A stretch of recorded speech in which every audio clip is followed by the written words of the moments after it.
Hello sir, so ngayon po tuturo ko kung paano ko po nasugutan itong question na to.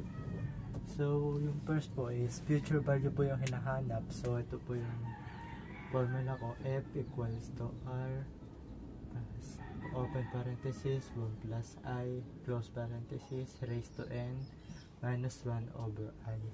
So yung malaking R po is 2,500. Yung maliit na R po is 5% or 0.5. Yung M sub 1 po is 12. M sub 2 is 4. Tapos yung N po, para mo ko yung N is pagta-times na po yung M sub 1 at saka M sub 2. So 4 times 12 is 48. So para naman po makuha yung I, ganito po yung formula. Open parenthesis 1 plus R over M sub 2 close parenthesis raised to M sub 2 over M sub 1 minus 1. So pag ano po is yung R 0.5 plus M sub 2 po 4 parenthesis 4 over 12 minus 1. So ito po yung kalalabasan 0.00414,943. So, since future value po yung hinahanap natin, ayun po yung sinabsit ko dito.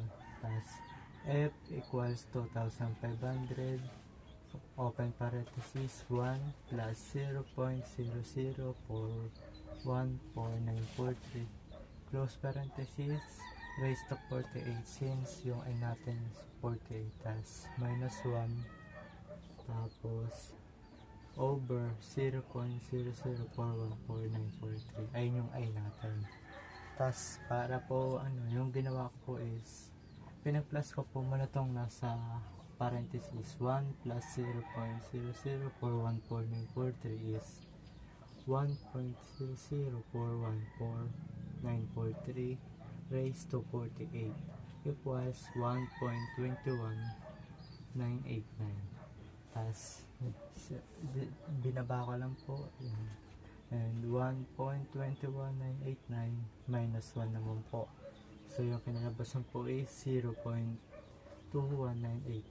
So dinivide ko naman po yon sa 0.00414,943 equals 52.928.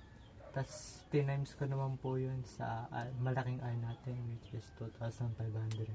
So 52.9928 times 2,500 is 132,438.